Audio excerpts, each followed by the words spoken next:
O tema da live hoje é borderline, como vencer. Será que é possível vencer o transtorno de personalidade borderline e como que faz isso, tá? Então esse é o assunto de hoje. Esse é o assunto que a gente vai falar bastante aqui sobre isso, tá bom? Borderline, deixa eu fixar aqui, ó. Borderline, como vencer. Será que é possível vencer esse transtorno?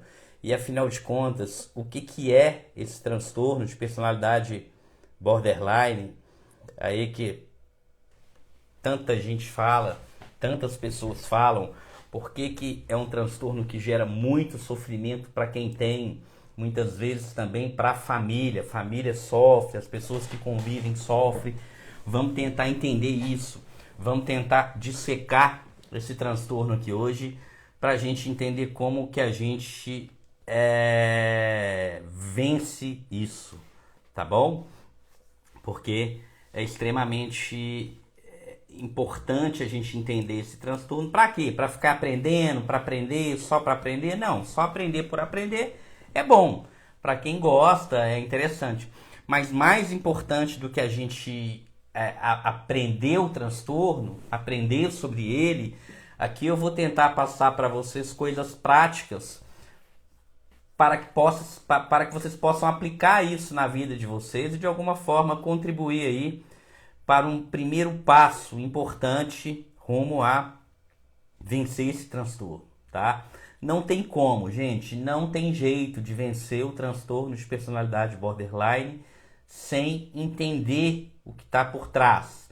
Então, se você tem ou já foi diagnosticado com transtorno de personalidade borderline, se você acha que você possa ter, enfim. E aqui, basicamente, a gente vai falar de emoções, tá? O que eu vou falar aqui vale para quem tem o transtorno e vale também para quem não tem o transtorno. Ou seja, vou falar de regulação emocional, vou falar de emoções. Transtorno de personalidade borderline, gente, nada mais é do que o transtorno da desregulação emocional. Esse, inclusive, é o termo mais adequado, inclusive proposto, é proposto por alguns pesquisadores aí do assunto, tá? É transtorno da desregulação emocional. Mas vamos lá, vamos tentar entender aqui o que é esse transtorno, quais são os sintomas, por que a pessoa tem essa desregulação emocional e como regular as emoções. Porque se você regula as emoções, acabou o transtorno. É um transtorno da desregulação emocional, tá? É um termo muito mais adequado para o transtorno de personalidade borderline, é justamente a desregulação emocional, tá? Então já aproveita aí, ó, já tá dando 5 minutinhos, aqueles 5 minutos da introdução, onde agora sim a gente vai entrar de sola nisso daí, eu vou tentar dissecar esse transtorno, não simplesmente falar os sintomas de forma superficial, mas entender o que está por trás disso, o que causa isso e principalmente como ficar livre disso, como resolver esse problema e ter uma vida que valha a pena ser vivida. Como diz a Marsha Linehan, uma das o maior nome aí dos transtornos de personalidade borderline, né? Ela que criou a DBT, terapia comportamental dialética, né? Que é uma das bases do transtorno aí, do tratamento desse transtorno, né? Como ela bem fala, ficar livre dessas amarras aí do transtorno para quê? Para ter uma vida que vale a pena ser o quê? Ser vivida, né? Que muitas vezes o transtorno rouba isso da pessoa. Então agora para mim já entrar aqui, gente, só antes de eu começar a entrar, já clica aí no aviãozinho, gente, olha, eu não sou muito de pedir as coisas aqui não, mas já clica aí no aviãozinho, já manda aí para umas 5 pessoas aí que você conhece, tá? Que possa se beneficiar desta live, tá?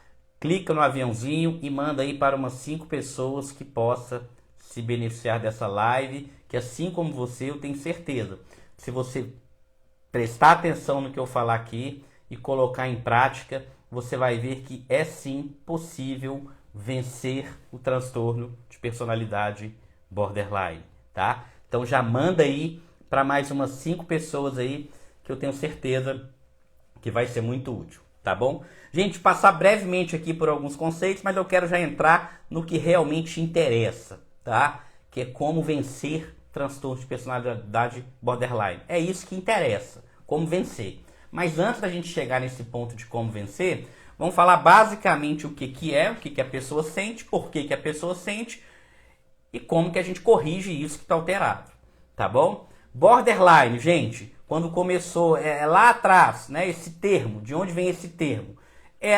O termo borderline significa na borda, uma pessoa que vive na borda, que vive numa fronteira, ou seja, entre neurose e psicose. Aquelas pessoas que ela não tem uma quebra, tá? Uma quebra da realidade, como por exemplo a esquizofrenia, as psicoses, né? Um paciente psicótico, um paciente esquizofrênico, ele tem uma quebra da realidade.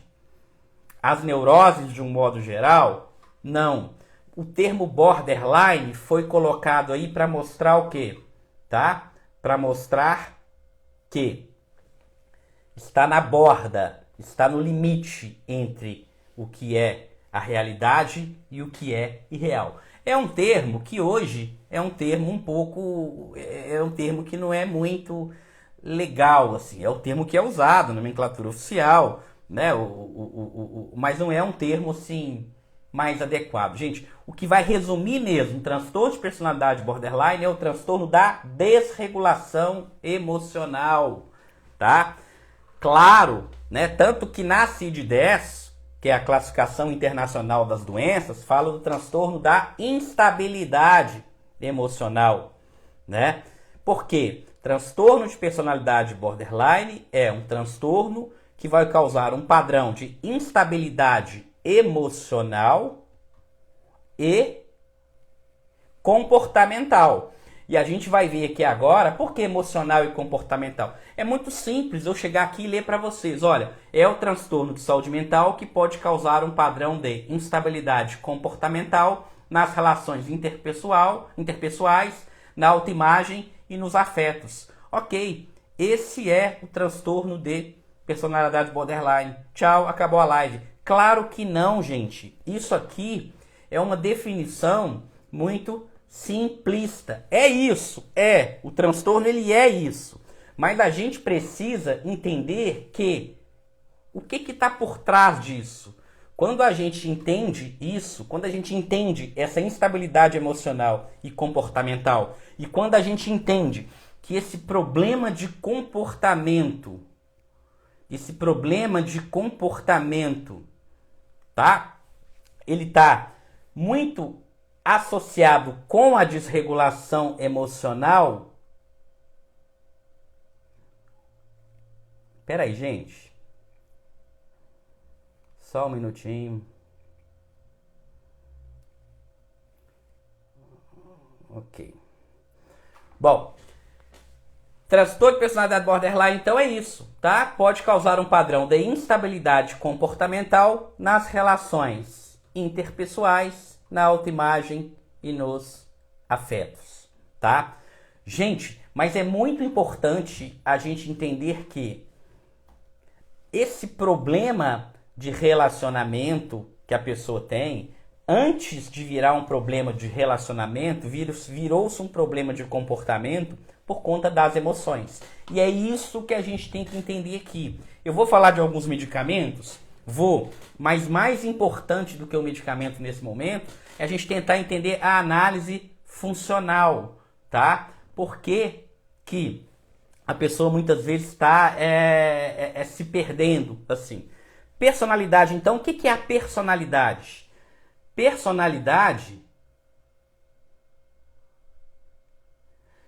Eu vou desativar os comentários aqui por um tempo, pessoal, porque tá dando muita confusão aí nos comentários. Daqui a pouco, tá? Eu volto com os comentários um pouquinho pra gente deixar vocês falarem um pouquinho. Mas, gente, pelo amor de Deus, aqui é um espaço né? Eu sempre gosto de deixar os comentários, que às vezes tem algumas perguntas interessantes e tal, mas não é legal começar a brigar entre si e tudo mais. É claro que numa live de desregulação emocional, onde eu vou falar que as emoções estão atreladas ao comportamento, muitas vezes a própria briga que está acontecendo aqui nos comentários pode ser às vezes por conta de uma desregulação emocional de uma outra pessoa. Mas esse não é o foco da live, como eu disse. O foco da live aqui é como vencer o transtorno de personalidade borderline. Essa que é a ideia, tá bom? Gente, transtorno de personalidade, então, o que que é? Um padrão íntimo. Resumidamente, é como a pessoa vê ela, como ela vê o outro e como ela vê o mundo, que foge muito da média da maioria das pessoas. De tal forma que a pessoa não consegue se adaptar bem ao ambiente que ela vive. Então é um padrão de experiência interna, ou seja, um padrão emocional íntimo e comportamental que se afasta muito das expectativas da comunidade, da cultura, do meio que aquela pessoa vive, tá? Costuma ser inflexível, tá? E normalmente começa no início da idade adulta. Então, quais são os sintomas, tá? Quais são os critérios diagnósticos do transtorno de personalidade borderline? A ideia aqui é, eu vou falar para vocês quais são os critérios, mas depois eu vou começar a explicar o porquê desses critérios. Na hora que eu virar para vocês e falar assim, olha, normalmente uma pessoa com transtorno de personalidade borderline, ela tem um padrão de raiva muito intensa, inapropriada e dificuldade de controlar a raiva. Tá, mas tá bom, beleza, ela tem isso. Mas por que que ela tem isso? O que que está por trás desse padrão de raiva intensa? A pessoa tem um medo de ser abandonada. O que que está por trás desse medo de ser abandonada? E na hora que a gente começa a entender o que está por trás disso, a gente está dando um passo muito grande para quê? A gente está dando um passo para o tratamento e para a pessoa ter uma vida que vale a pena ser vivida, tá? Gente, critério número 1, esforços desesperados para evitar o abandono, que pode ser real ou imaginário. Então a pessoa ela fica numa luta constante para evitar de ser abandonada, tá? Na imensa maioria das vezes, esse abandono aqui a gente está falando de relações amorosas. Claro que não é sempre, tá? Pode ser até uma amizade, um amigo, uma amiga, mas na imensa maioria das vezes o que chega pra gente é conflitos nos relacionamentos amorosos. Então a pessoa ela fica lutando contra um medo incansável de ser abandonada. E é justamente esse medo de ser abandonada ou abandonado que vai fazer com que essa pessoa comece a tomar muitos comportamentos ali que realmente acaba afastando aquela pessoa. Então esse medo de ser abandonada muitas vezes é justamente o que causa o abandono depois, né? Um padrão de relacionamentos interpessoais instáveis, intensos, que é caracterizado por alternâncias entre idealização e desvalorização. Então essa semana a pessoa muitas vezes está idealizando o parceiro. Nossa, é o melhor companheiro do mundo, é uma pessoa perfeita, uma pessoa maravilhosa. Chega na outra semana, já não presta, já é ruim, é a pior pessoa do mundo, né? O amor e ódio aqui, que a gente vê muito na literatura, né? Nos textos aí literários, amor e ódio, para esse transtorno, ele anda assim, muito próximo, né? Instabilidade acentuada na autoimagem, na percepção de si próprio e na percepção dos outros, né? Impulsividade, eu coloquei no post lá mais cedo, impulsividade em pelo menos 2 áreas potencialmente autodestrutivas, né? Gasto, sexo, abuso de substância, direção irresponsável, compulsão alimentar. Então a pessoa às vezes tem um comportamento muito promíscuo, uso de álcool, uso de drogas, direção perigosa, padrões de alimentação disfuncionais, né? Compulsão alimentar, um comportamento muitas vezes suicida, né? Às vezes com automutilações, uma instabilidade emocional muito intensa. sentimento crônico de vazio. A pessoa se sente um vazio muito grande por dentro, meio que insaciável isso por dentro. Gente, aqui eu tô lendo para você os critérios. O que que a gente está vendo? Isso que a gente está vendo é como se fosse o mar. Mas o que tá, a engrenagem que está por dentro disso é o que está por baixo ali, como se você estivesse vendo o mar de fora. Você está vendo esses sintomas. Mas o que está por baixo disso, a desregulação emocional que está por baixo disso, que eu já vou falar para vocês agora, tá? É que vai explicar o transtorno e que vai ser um passo importante para a gente tratar e ter uma vida que vale a pena ser vivida. A ideia dessa live não é ficar falando teoria, teoria e teoria. É você começar a perceber que por trás disso tudo existe um problema. E o que está por trás disso tudo? Esse é que é o ponto que a gente tem que chegar. E começar a entender que é essa desregulação emocional que vai gerar um problema de comportamento. Sentimentos crônicos de vazio, como eu falei. Raiva intensa e inapropriada, ou dificuldade em controlá-la. Ideação paranoide transitória associada a estresse ou sintomas dissociativos intensos. Então aqui é aquela pessoa que começa a ter ideias, às vezes, que estão tramando contra ela, que pessoas estão querendo, tá todo mundo contra ela, ela fica meio paranoica, assim. Talvez aí até justificaria o termo de transtorno de personalidade borderline ou limítrofe, né? Para explicar essa fronteira entre a neurose e a psicose. Mas como eu falei, o mais importante aqui, tá? É a gente pensar que é o transtorno da desregulação emocional, tá? E por que isso, gente? Só antes de eu entrar nisso aqui, eu vou falar alguns mitos, tá? Sobre transtorno de personalidade borderline. Paciente com transtorno de personalidade borderline, de um modo geral, é resistente ao tratamento. Isso é um mito. Paciente com transtorno de personalidade borderline normalmente não é resistente ao tratamento. Além disso, quem tem personalidade borderline é agressivo, atacam cuidadores. A gente vai ver também que isso é mito. Eu conheço uma pessoa que ataca. Ok, mas eu conheço um tanto de gente que não tem também que ataca. Então a gente tem que tomar cuidado com algumas afirmativas. Fulano é borderline, fulano bate em todo mundo. Tá bom, mas tem gente que não é borderline que bate também. Então a gente tem que tomar cuidado com algumas afirmativas, tá? Paciente com transtorno de personalidade borderline dificilmente melhoram, não tem tratamento, é algo que não melhora, é algo crônico. De fato é algo crônico. Tem tratamento e melhoram e não melhoram pouco não, melhoram muito, tá? Emanuele perguntando, é trauma hereditário? Nós vamos falar isso agora. Tem um componente ambiental e tem um componente hereditário. Enfim, aguenta a mão aí que nós vamos chegar lá, gente. Agora, uma coisa que eu quero falar para vocês é o seguinte, tá? Um mito assim, que eu acho que tem que ser quebrado urgente, é falar: pacientes com transtorno de personalidade borderline são manipuladores. Alguém aqui já ouviu isso?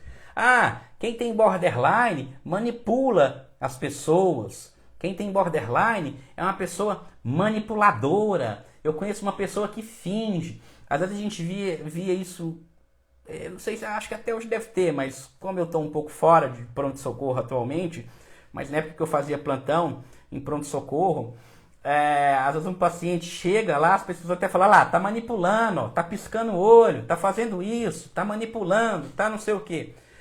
Tudo que um borderline não sabe fazer, inclusive ele precisa aprender, é ser um pouco manipulador, tá? Não tem nada de manipulação. Inteligência emocional, uma pessoa que tem uma inteligência emocional, em última análise, a inteligência emocional significa a forma como nós gerenciamos e como nós lidamos com os nossos relacionamentos. Então agora eu vou falar uma coisa que não é muito legal para quem é borderline de ouvir, mas você pode pegar isso e usar isso a seu favor, porque isso é algo treinável. Talvez o que falta para um paciente, para uma pessoa com transtorno de personalidade borderline, é um pouco de inteligência emocional. Então você está falando que eu sou burro? Não, não é isso.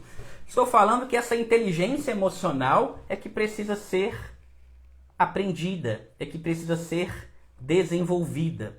A manipulação do borderline não dura meia hora, na verdade não dura 1 minuto, tá? Então assim, eles não têm, quem tem a desregulação emocional não costuma ter essa habilidade de gerenciar as emoções. O que sente e o que faz é muito rápido, é muito imediato, tá?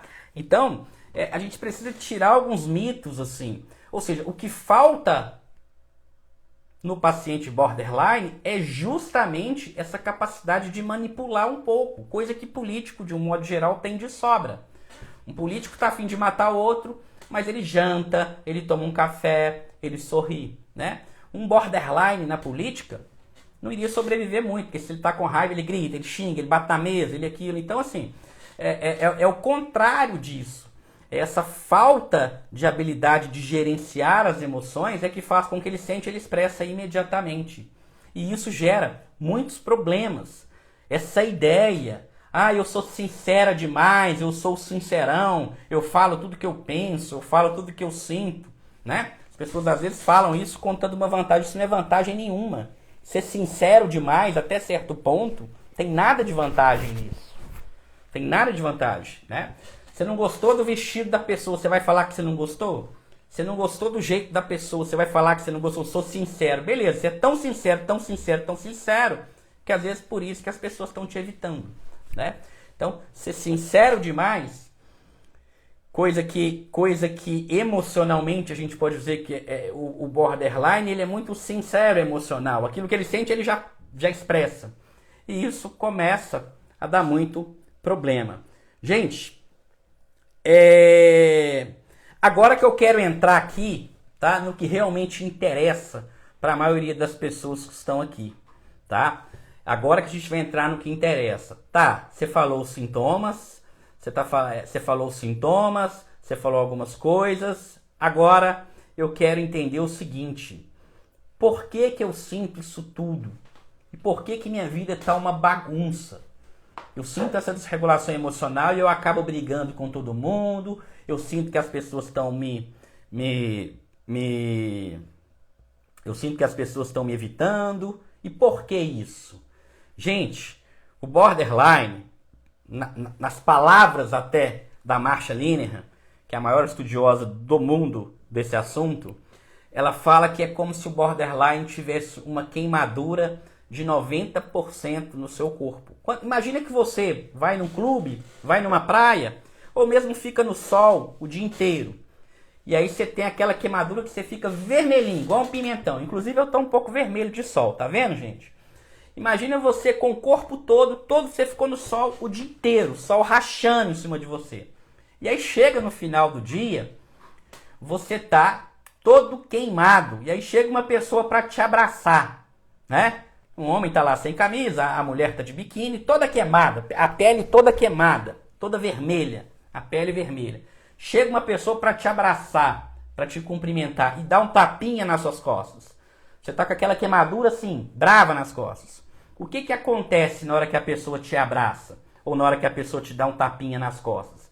Ai meu Deus, tá doendo aqui. Ai meu Deus, tá doendo aqui. Só de encostar em você, você já está com dor.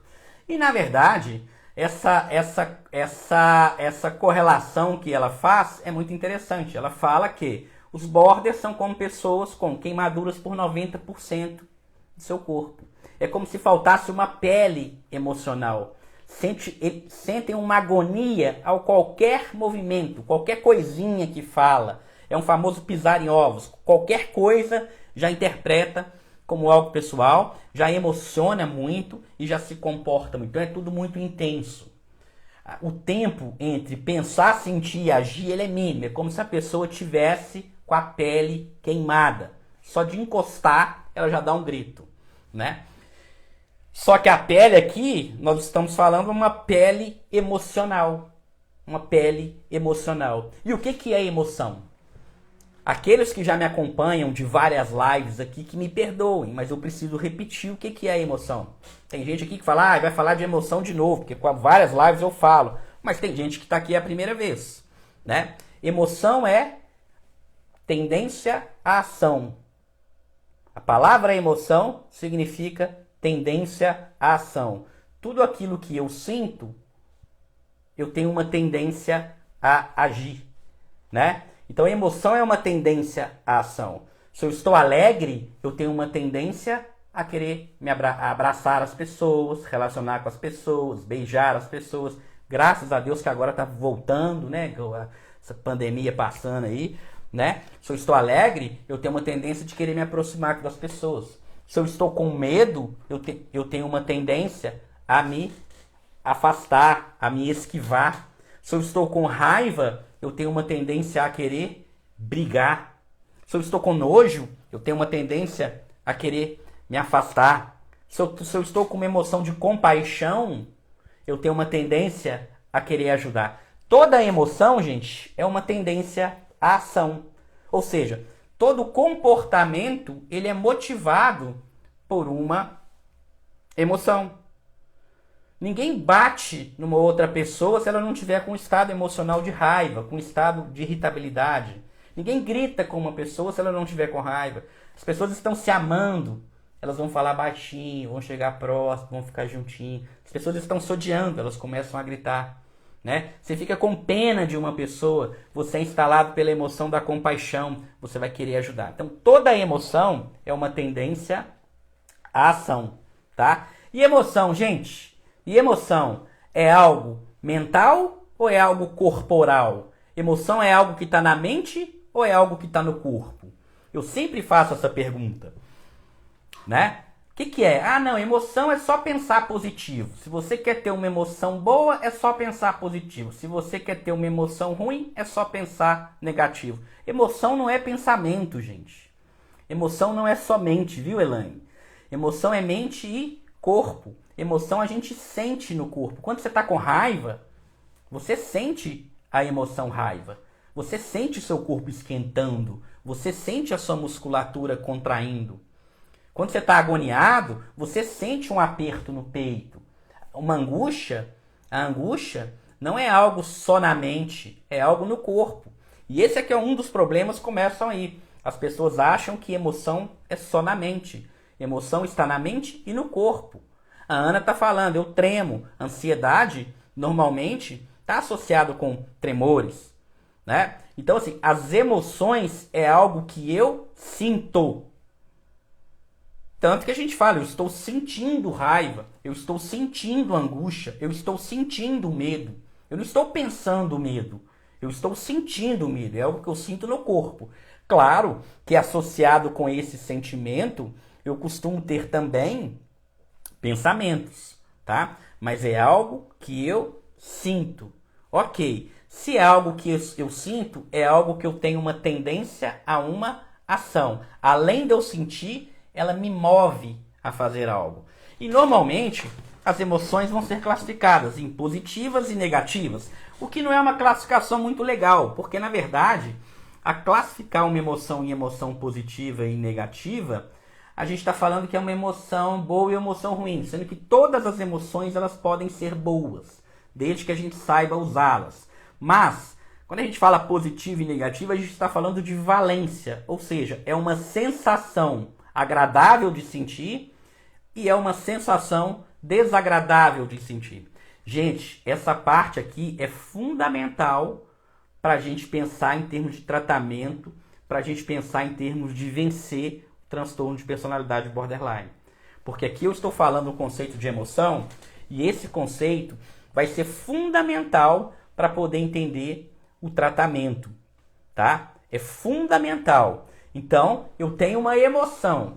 Uma emoção é uma tendência à ação. É algo que vai mandar eu fazer alguma coisa. A emoção é o motor do nosso comportamento. É através da emoção que eu me comporto. É através da emoção que eu quero ajudar alguém ou não. É através da emoção que eu quero bater em alguém ou não. É através da emoção que eu quero me aproximar ou me afastar de alguém. A emoção manda a gente fazer alguma coisa. Existem emoções boas de sentir e emoções ruins de sentir. Então entenda isso. Por quê? Ai, mas a pessoa que tem transtorno de personalidade borderline é difícil de conviver. A pessoa que tem transtorno de personalidade borderline é uma pessoa que briga com todo mundo. Eu estou sentindo que as pessoas estão se afastando de mim. Por quê? Gente, a emoção, eu estou falando o tempo todo aqui batendo nessa tecla. Emoção é uma tendência a uma ação, é uma tendência a um comportamento. Se a pessoa tem desregulação emocional, como é que vai ficar o comportamento dela? Vai ficar desregulado. Então, uma pessoa que tem um problema na sua emoção, ela vai ter um problema no seu comportamento. Olha, se eu estou alegre, eu quero abraçar todo mundo. Se eu estou triste, eu vou culpar todo mundo. Se eu estou com raiva, eu quero xingar todo mundo. E eu estou falando eu porque isso é o ser humano de um modo geral, para todo mundo, tá? Agora, imagine uma pessoa que tem um problema na regulação emocional. O comportamento vai dar problema. Mas isso a gente vai ver aqui agora, tá? A gente vai ver aqui agora. Então, gente, como eu falei, já citei aqui algumas vezes, a Marsha Linehan, né? Ela criou a teoria biosocial, que vai explicar o transtorno de personalidade borderline. E essa teoria vai explicar muito. Vai explicar não só a origem do transtorno, como vai explicar a desregulação emocional, tá? Vai explicar a desregulação emocional e vai explicar também os problemas comportamentais. E a gente entendendo isso, você já começa a caminhar aí, a fazer o seu trajeto para vencer esse transtorno, tá? Gente, então o que é uma desregulação emocional? Olha só, falei para vocês que emoção é algo bom e é algo ruim de sentir, tá? É algo bom e é algo ruim de sentir. A Rose está falando, ó, existem emoções que me fazem perder a razão. É exatamente isso que eu vou falar aqui agora e por que perde a razão com essa emoção intensa. Gente, presta atenção nisso que eu vou falar aqui agora. Se vocês tiverem que gravar uma coisa nessa live, que vocês têm que sair daqui assim, com isso na cabeça, é isso que eu vou falar agora, tá? Grava isso que eu vou falar aqui agora, que já vai começar a fazer sentido. Toda emoção, ela tem início, meio e fim. Sem exceção. Toda emoção tem início, meio, fim. Uma emoção é como se fosse uma bolha de sabão. Vocês já viram uma bolha de sabão? Como que é uma bolha de sabão? Ela cresce, cresce, cresce, cresce, cresce, depois ela estoura, ela acaba. Uma emoção é como uma onda do mar. Como que é a onda do mar? Ela vai crescendo, crescendo, crescendo, crescendo, depois ela cai. Ou seja, emoção não se mantém a vida inteira. Emoção é um estado emocional. Qual é o estado emocional que uma pessoa pode estar? Triste, pode estar com raiva, pode estar com medo, pode estar com nojo. Emoção com alegria. Independente se ela tem uma valência positiva ou negativa, ninguém fica alegre a vida inteira. Ninguém fica triste. A emoção, a gente pode ter um humor triste, aí é outra história. É a distimia, um quadro depressivo. Mas a emoção tristeza em si, ela não fica para sempre. A raiva, ela não fica para sempre. Ela tem um início, meio e fim. E qual que é o problema de quem tem a desregulação emocional? Quem tem a desregulação emocional, a emoção ela é mais intensa, ela demora menos tempo para começar e ela demora mais tempo para acabar. Eu vou dar um exemplo que vai ficar claro. Eu vou repetir, vou dar um exemplo que vai ficar claro, porque isso é o mais importante de hoje. É entender a característica normal de uma emoção. Eu me lembro, quando eu estava na faculdade, alguns professores falavam, entenda o que é o normal, o padrão, o que não tem doença. Tem uma matéria na nossa faculdade, na faculdade de medicina e outras áreas da saúde, que chama fisiologia humana. Fisiologia humana é você entender o funcionamento normal. Depois que você entende o funcionamento normal, você entender o funcionamento adoecido, fica mais fácil. É igual um carro. Um mecânico, para ele entender que um carro tem problema, é interessante que ele entenda o funcionamento de um carro normal. É assim? Olha, eu conheço como que funciona um carro normal. Eu conheço como que funciona um carro normal. Quando chega um carro com defeito, ele fala, poxa, esse barulho aqui está diferente, porque ele conhece o normal. Aqui é a mesma coisa. Como que funcionam as nossas emoções? A gente está aqui. Você está no seu estado basal. Sua emoção está basal, você está neutro. Acontece alguma coisa, a sua emoção ela é ativada. E ela vai subindo, subindo, subindo. Por exemplo, você está neutro. Acontece alguma coisa, você ficou com raiva. A sua raiva vai aumentando, aumentando, aumentando, aumentando, aumentando. Ela vai atingir um pico, tá? Ela vai ficar muito intensa. E depois, o que vai acontecer com essa raiva? Ela vai diminuir. É assim com todo mundo. Você tem seu estado normal, aí você levou uma fechada no trânsito. Você ficou com raiva. A sua raiva vai subindo, subindo, subindo, subindo. Depois passa algum tempo, a sua raiva já passou. Você até lembra da fechada do trânsito, mas a sua raiva passou. Esse é o normal.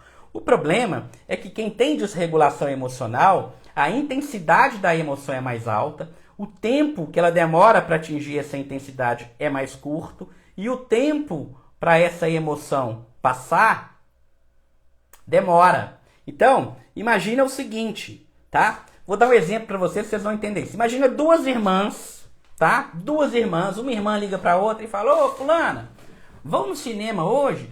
Eu tô afim de ir no cinema, vamos lá ver um filme, vai passar um filme lá, um filme bem bacana, Garota Interrompida, que é inclusive um filme que eu já recomendei para vocês aqui, tá? Garota Interrompida é um filme que aborda bem esse transtorno, tá? Aí uma irmã liga para outra e fala, vamos lá ver o filme? Vamos lá ver o filme. Aí as duas vão, elas chegam lá no cinema, tem aquela fila enorme, né? Sei lá, 30 pessoas na frente. Ela fala, não, mas o filme é muito bom, eu vi lá no perfil do Bruno, ele indicou esse filme e eu quero ir lá ver esse filme. Então vamos ficar na fila? Vão. Aí ficam as duas na fila, né? Fica as duas na fila.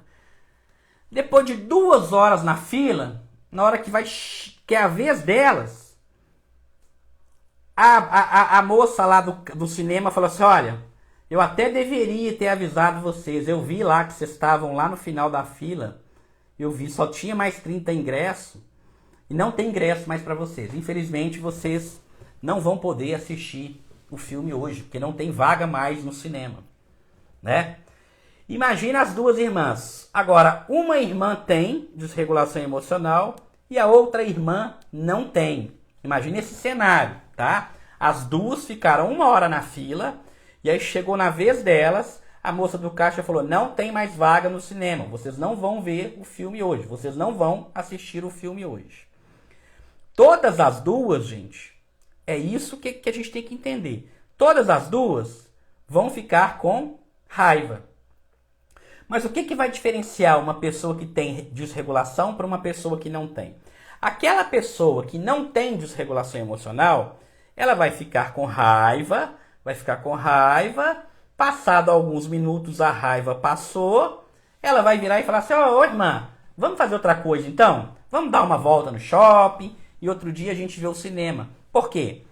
Na hora que ela recebeu a notícia, que não tinha mais ingresso para ela ficou com raiva, essa raiva cresceu, cresceu, cresceu, cresceu, igual uma bolha de sabão, atingiu uma intensidade alta e depois a raiva passou.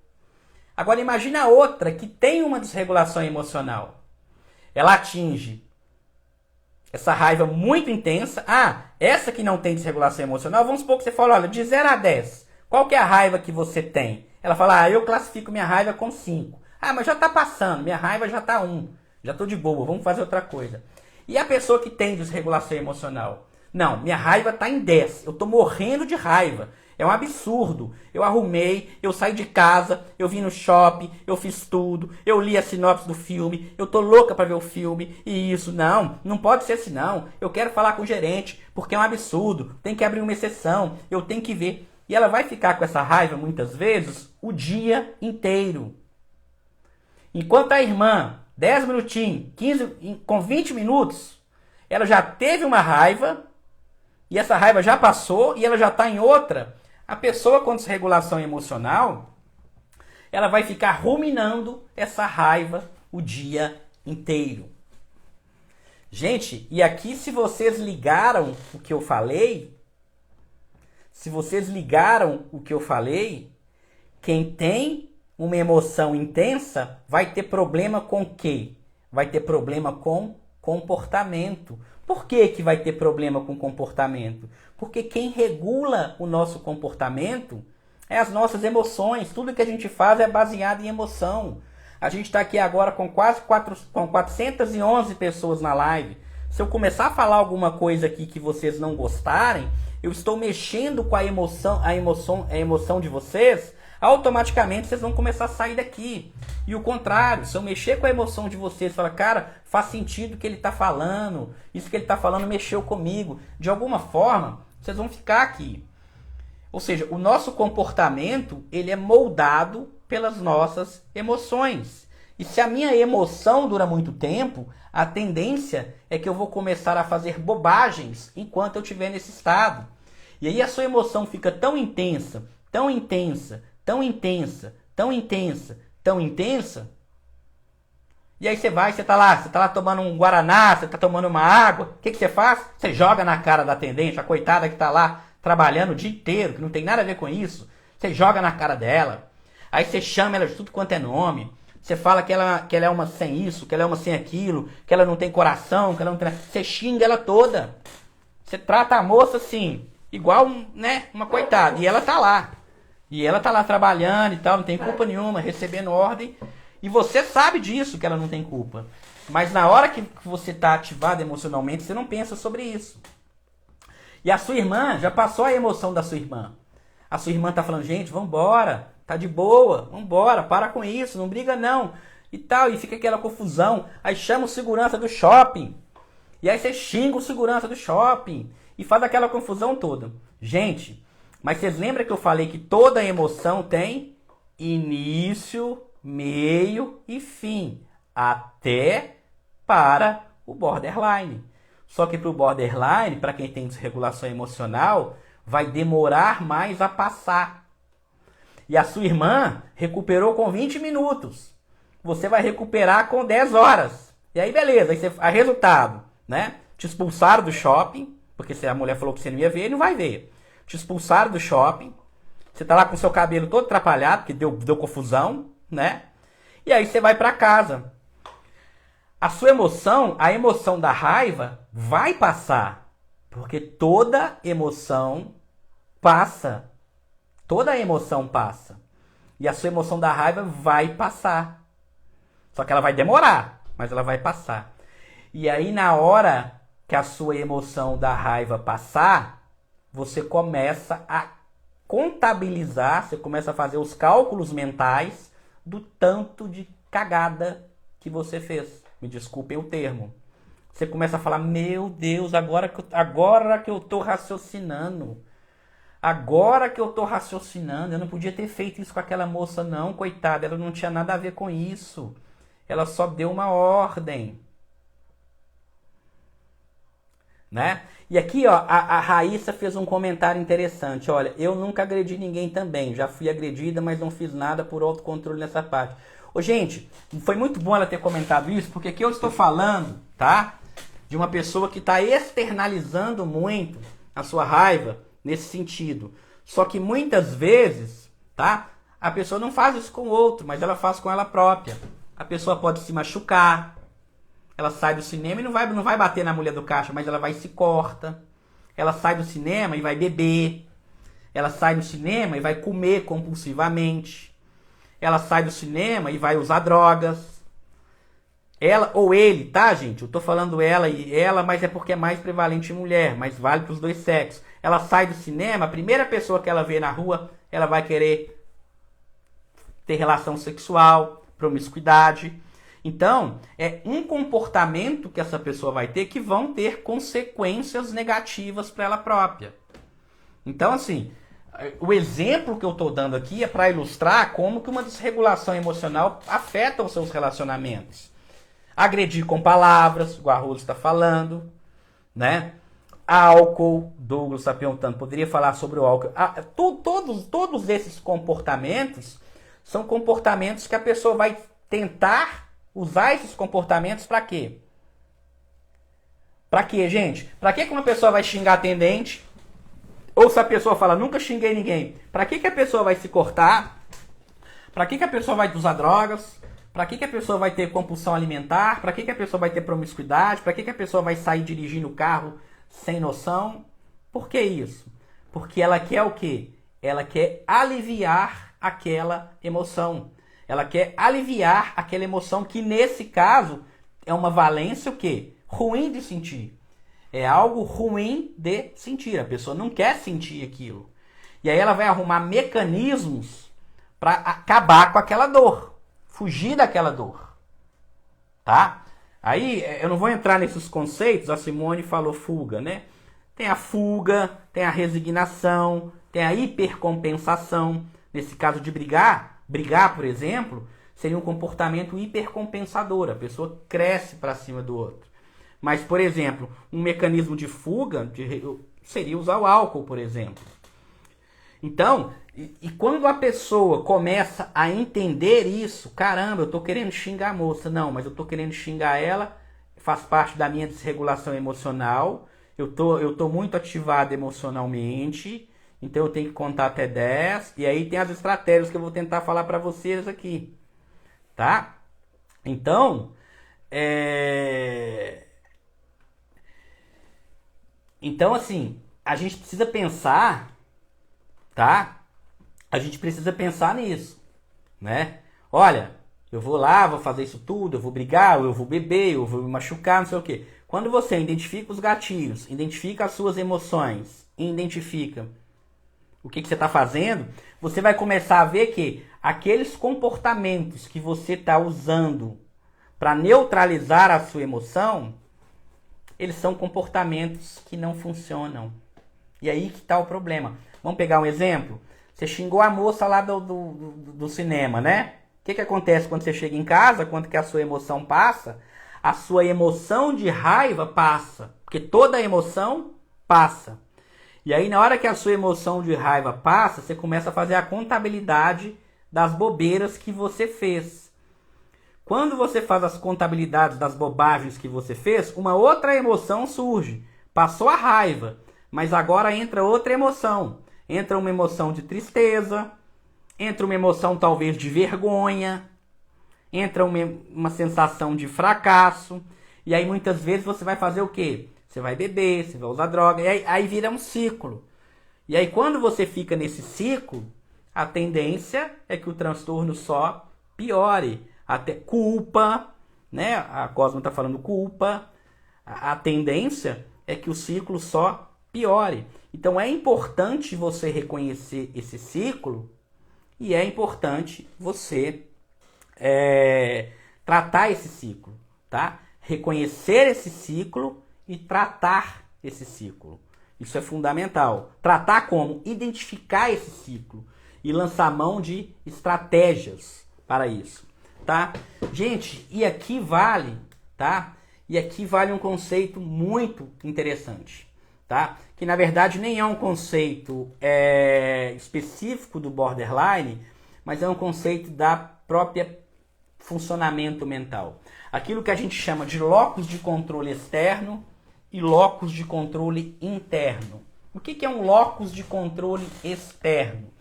É quando eu coloco os meus problemas na conta do que está externo a mim. Por exemplo, eu tenho borderline. A culpa é do universo. A culpa é da minha genética. Tá tudo externo a mim. Algo que eu não tenho controle. Algo que eu não tenho o que fazer. Tá? Não tenho o que fazer. Tá fora do meu alcance. Deus quis assim, a natureza quis assim, cada um com a sua crença, já falei, aqui todos são bem-vindos, ateu, católico, evangélico, seja lá qual for a crença, é bem-vindo aqui, mas a culpa é da natureza, a culpa é do meu pai, a culpa é da minha mãe, está fora do meu controle, aí realmente não tem o que fazer, né? A pessoa tem um funcionamento mental de locus de controle externo. Quando a pessoa traz para o locus de controle interno, quando ela começa a trazer a responsabilidade para ela, você não tem culpa de ter nascido com uma desregulação emocional. Você não tem culpa de ter vivido num ambiente invalidante. O que gera o transtorno de personalidade borderline é desregulação emocional, que é algo que a pessoa nasce com uma desregulação emocional, tem questões de temperamento, associado com ambiente invalidante. O que é um ambiente invalidante? Um ambiente onde você não pode expressar as suas emoções, tá? Então, se eu tenho uma desregulação emocional, o que é desregulação emocional? Emoção mais intensa e emoção que demora a passar. Ok. E ainda vivo num ambiente invalidante, aonde você não pode chorar, você não pode ficar triste, você tem que ser forte, você tem que ser isso, você tem que ser aquilo. A combinação do ambiente invalidante mais a desregulação emocional é um prato cheio para gerar o transtorno de personalidade borderline. Mas não pense vocês que um ambiente que valida tudo também é bom. Olha, meu bebezinho tá triste, vem cá, não sei o quê. Passar a mão demais também pode ser problemático. Uma pessoa que tem uma desregulação emocional e vive num ambiente que valida muito, que aprova tudo, a pessoa pode desenvolver um outro transtorno de personalidade, que é o transtorno de personalidade dependente. Então, tudo na vida é o equilíbrio, gente. Tá? Invalidar é muito ruim, mas validar tudo também é ruim. Tá? Mas o foco aqui não é de prevenção, o foco aqui é falar do transtorno. Mas aos papais e às mamães que estão me ouvindo aí, se você tem um filho que tem desregulação emocional, prestar a atenção no ambiente, o ambiente vai ser crucial para determinar ou não esse transtorno. Tá? Mas voltando, beleza, você nasceu com desregulação emocional e você teve um ambiente invalidante, você desenvolveu transtorno de personalidade borderline. E aí? Você vai colocar no controle externo, a culpa é do seu pai, a culpa é da sua mãe, a culpa é da natureza, a culpa é da genética, a culpa é do vizinho, a culpa é do cachorro, e vai ter uma vida miserável para sempre? Ou você vai trazer a responsabilidade para você? Eu não tenho culpa de ter tido uma mãe, ter tido um pai, de ter tido uma desregulação emocional. Mas o que eu vou fazer? Tem algo que eu possa fazer, tá? Então isso é importante, né? Ambiente invalidante é aquele ambiente que normalmente vai punir a pessoa ou então vai banalizar aquela pessoa por conta das emoções dela. Então a pessoa está com muita raiva, uma criancinha, roubaram a boneca dela, ela tem muita raiva e normalmente essa raiva vai ser um pouco exagerada porque aquela pessoa já tem uma desregulação emocional, aquela criança, e aí vem o ambiente e fala, olha, você não pode fazer isso. Se você ficar com raiva de novo e chorar de novo, eu vou te pôr de castigo. Se você chorar, eu vou te pôr de castigo. Já pensou isso, gente? Um pai colocar um filho de castigo porque está chorando ou porque está triste. Você não pode ficar triste, eu te dou tudo. Você não pode ficar... Gente, emoção a gente não tem controle, né? Aqui eu não estou falando que você tem que amar birra de criança, não. Criança está fazendo birra na rua, é um comportamento. O comportamento você pode reprimir, se for um comportamento problemático, mas a emoção não. Porque se você também permitir que aquela criança está triste, faz uma birra na rua, você vai lá e dá tudo, você pode se tornar uma criança com transtorno de personalidade dependente. Então é importante ter o equilíbrio nisso daí. Mas a emoção, você punir alguém porque essa pessoa está triste, como que você vai punir uma pessoa por ela estar triste? Como assim? Né? É diferente de você ir lá e comprar o melhor presente porque ela está triste, que também não é legal. Então a gente precisa ter esse equilíbrio, tá? Gente, estratégias, vão agora partir para os finalmente. Estratégias de regulação emocional. Identificar qual é a situação que despertou aquela emoção, né? O que aconteceu? Você foi uma fechada no trânsito? Foi uma fechada no trânsito. De novo, tá você e sua irmã no carro. Levei uma fechada de trânsito. Aí a sua irmã comenta, nossa, esse cara não respeita ninguém. Sua irmã fica com um pouquinho de raiva, a raiva já passa. Sua raiva fica o dia inteiro. Qual foi a interpretação que você deu daquela situação? Tá?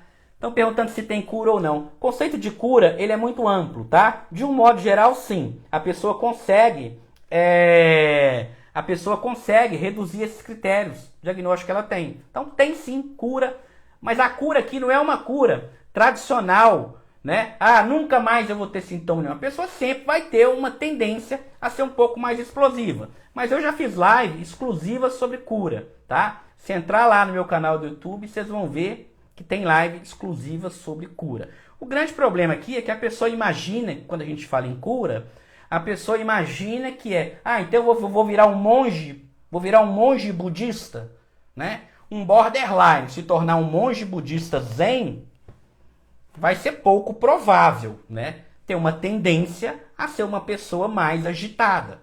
Então, se você considerar que cura é você se tornar um monge budista zen, realmente não tem não, né?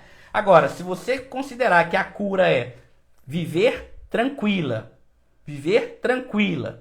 ter bons relacionamentos, parar de ter uma vida à base de briga, à base de discórdia, à base de álcool, à base de promiscuidade, de mutilação, sim, tem cura, tá? A palavra cura é um pouco perigosa. Você pega uma infecção de garganta, tem cura? Tem, você curou a infecção de garganta. Mas você tem certeza que nunca mais você vai ter outra infecção de garganta? Não, você não tem certeza. Só que em saúde mental as pessoas falam em cura se elas tivessem uma certeza que não vai ter emoção nenhuma. Emoção faz parte da vida. Emoções negativas fazem parte da vida, tá bom? Então, nesse sentido, eu acredito sim. Eu e várias pessoas que estudam acreditam sim, tá bom? Gente, né? Um grande problema, assim, principalmente em fase inicial de transtorno, é a pessoa desenvolver o quê? O que falta muito para quem tem transtorno de personalidade borderline? Gente, não entenda esse faltar, tá? Não entenda esse faltar como crítica. Ah, você falta isso, você é um deficiente. Não, não é o faltar. É entender qual é o seu problema, aonde que está ali, aonde que está o seu problema, para você corrigir, né? Então, isso é muito importante, tá?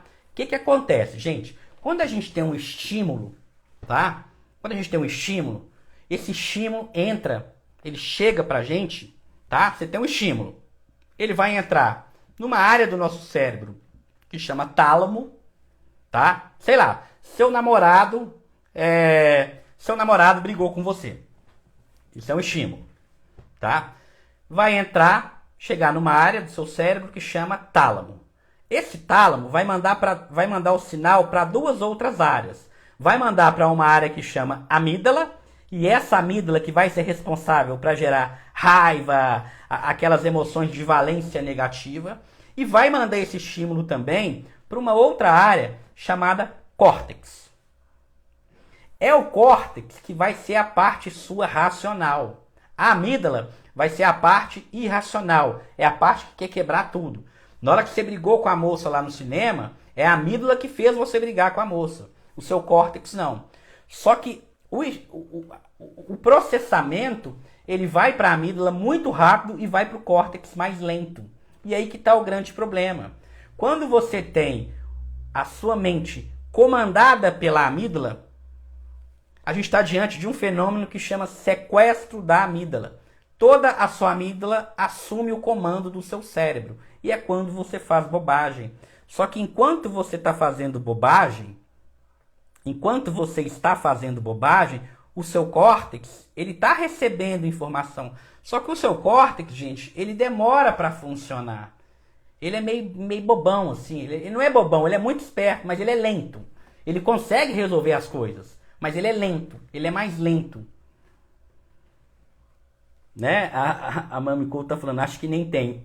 Tem sim, tá? E já te falo uma coisa, você tem que treinar ele, né? Você tem que treinar ele. Talvez ele tá meio bobão, ele tá meio adormecido, mas com certeza você tem, tá? E aí, você faz tudo pela amígdala. E o seu córtex ainda está processando aquilo. Lá no exemplo que eu dei do cinema, a sua irmã já tá assim, gente, vambora, tá tranquilo, por quê? A sua irmã já tá com o córtex dela no controle. Ela também teve uma ativação da amígdala, ela também ficou com raiva, ela também teve algumas emoções querendo voar na outra pessoa, mas rapidinho o córtex assumiu o controle e falou, não, não faço não, vamos embora, tem outras coisas aqui no shopping, vamos passear e tal. E o seu tá lá, paradão, tá lá, demora para pegar.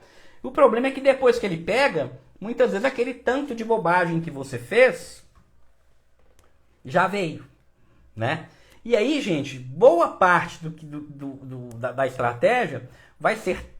Olha, uma forma muito bacana de treinar o córtex, né? E aí, se não me engano, é o esquerdo. Aqui a gente está falando de córtex esquerdo, né? É meditação, mindfulness, alguns medicamentos para regular impulso, pode ser interessante, tá? Mas aqui não tem jeito, não vai achando que é só um remedinho que vai resolver, não. Mas o remédio ajuda e ajuda muito, tá?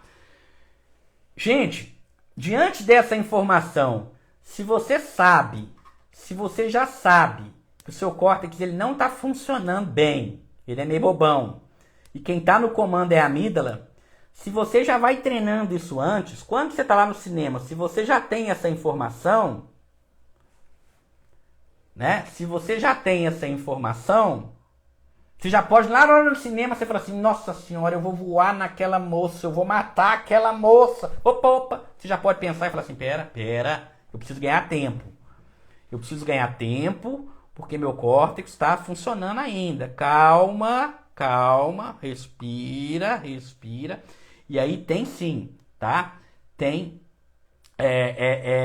tem estratégias para você lidar com isso, tá? E às vezes, gente, até medicação, tá? Aqui vão ter medicações que podem ser utilizadas para a gente controlar o impulso.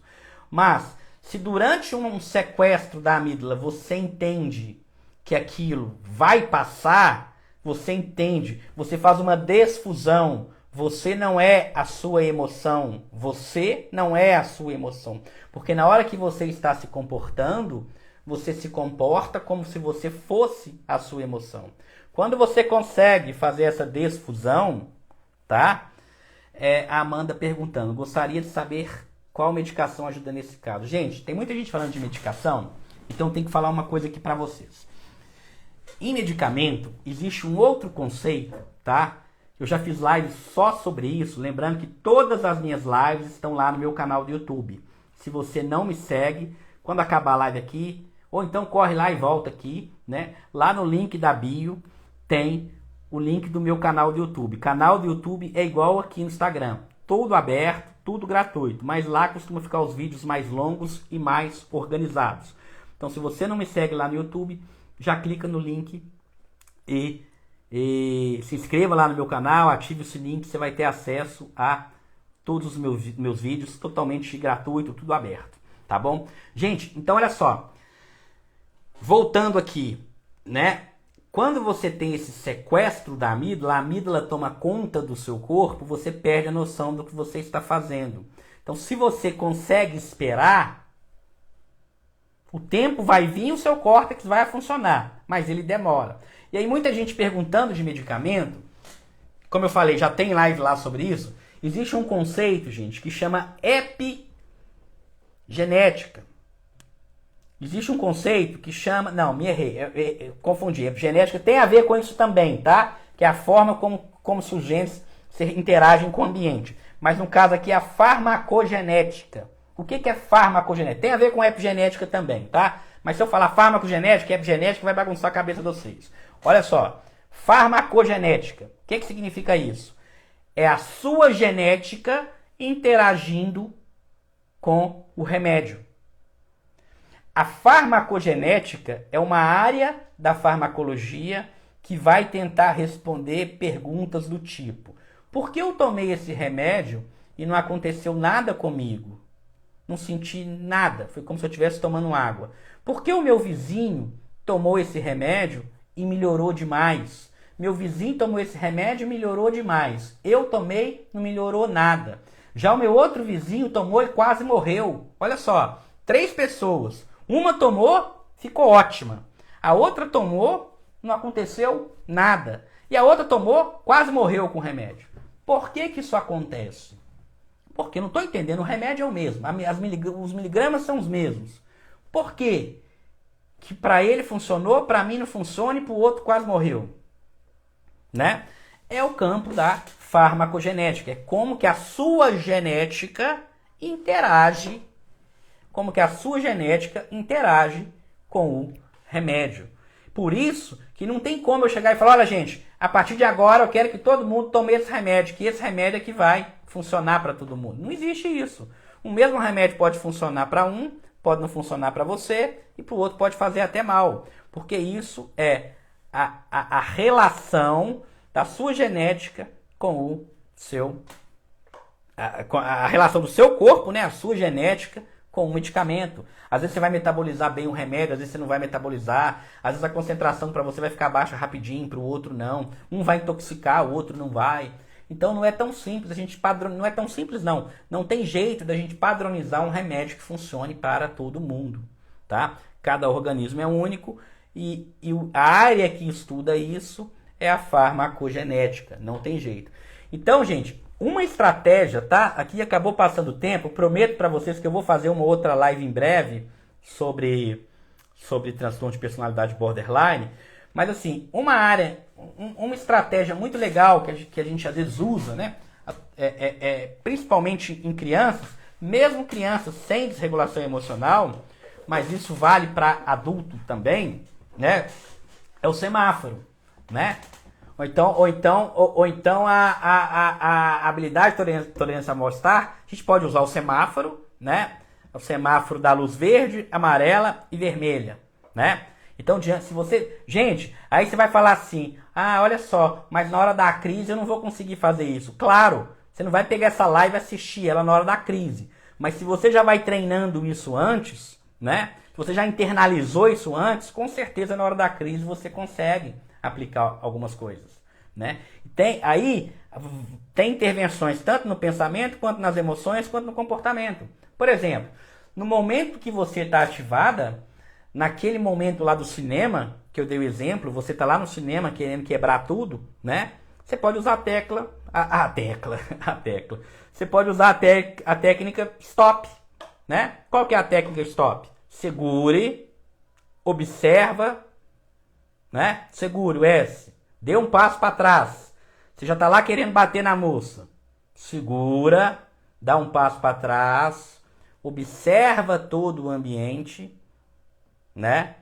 E aí, se você já tiver treinamento em mindfulness, que é atenção plena, você pode praticar o mindfulness naquele momento. Eu não tenho respiração diafragmática, né? Mindful, na verdade, é você tentar observar o momento presente. Não vai dar para falar muito aqui sobre isso, né? Mas enfim, né? Ou semáforo.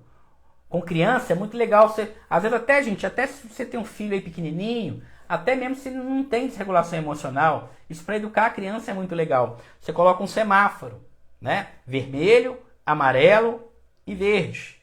Na hora que você está diante de uma crise emocional, que você está com uma ativação emocional, por exemplo, né? Lá no cinema, você chegou e a moça chegou para você e fez o quê? Falou que não tinha fila. Qual foi a primeira opção que você veio na sua cabeça? Vou quebrar o nariz dela. Não é assim? As pessoas já têm uma tendência a ser mais agressivas. As outras vão falar assim, não, agora eu vou em casa e vou encher a cara no álcool. Não, agora eu vou gastar tudo. Essa é a primeira opção que vem na sua cabeça.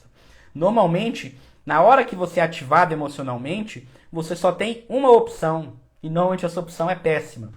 E aí você está no semáforo vermelho. Ou seja, respira, dê um passo para trás.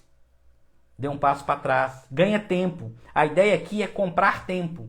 Quanto mais tempo você ganhar entre aquilo que você está sentindo e aquilo que você está fazendo, melhor para você vai ser. Então, na hora que a moça te deu, né? A Mara Paiva está falando aqui, não dá tempo, o impulso é mais rápido. Exatamente, né? Isso a gente está falando, a gente está entendendo a fisiologia do negócio. Mas com treinamento, você não tenha dúvidas que você consegue ganhar tempo sim.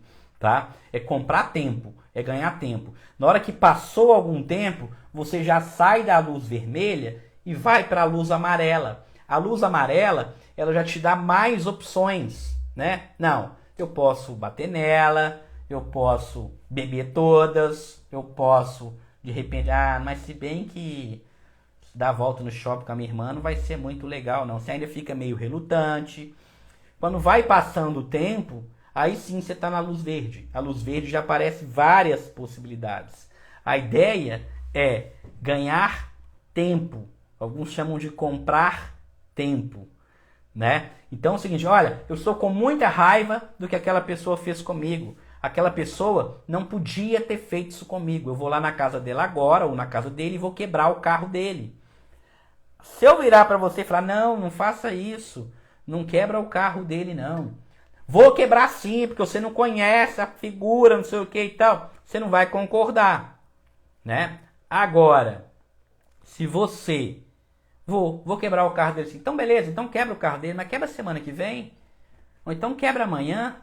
Não quebra hoje, não. Provavelmente, se você jogar essa decisão mais para frente, você tem outros recursos. A primeira opção que vem diante de uma ativação emocional, normalmente, não é a melhor. Quando você está muito ativado emocionalmente, você só tem uma opção.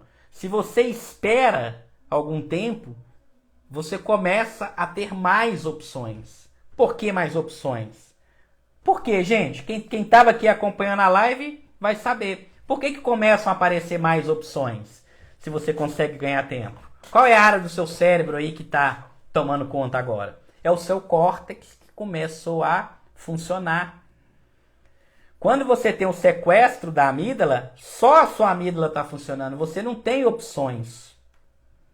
Você não tem opções.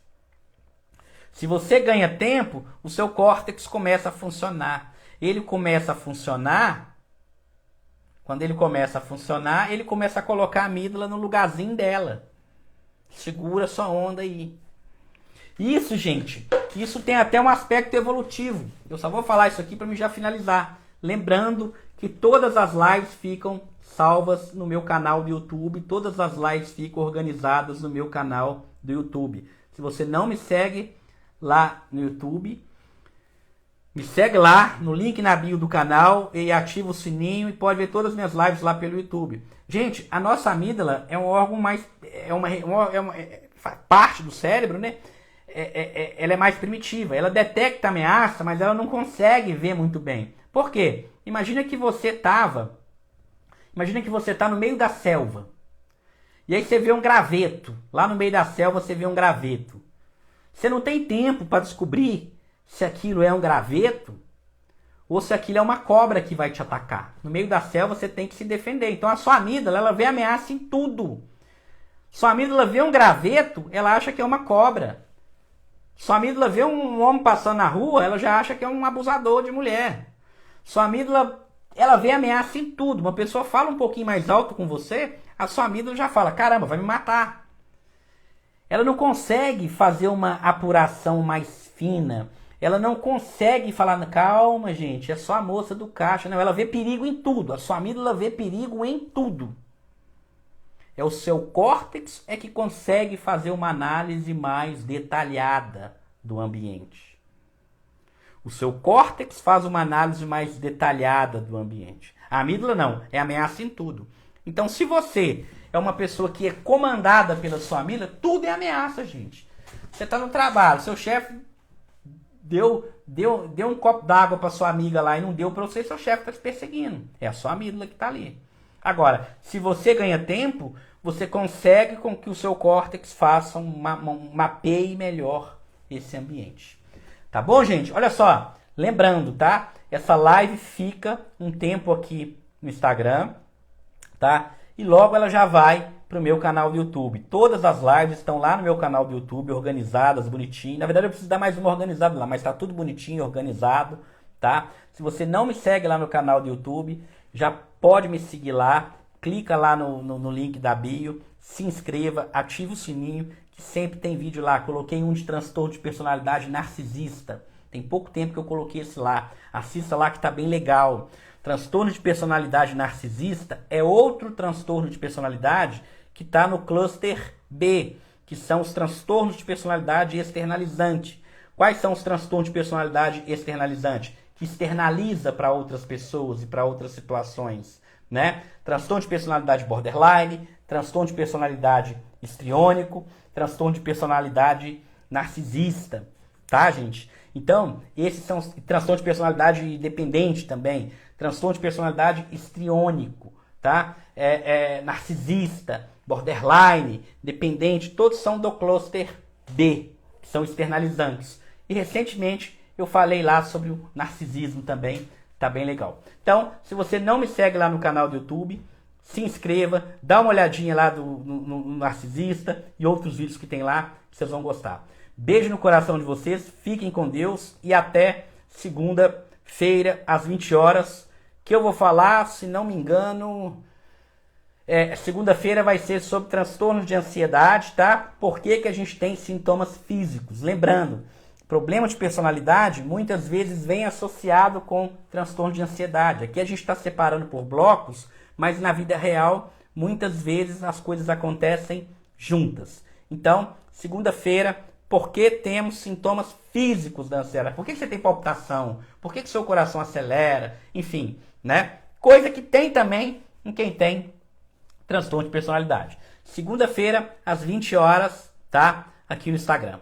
Beijo no coração de vocês, fiquem com Deus e até segunda, gente. Se inscreva lá no canal. Tchau, tchau.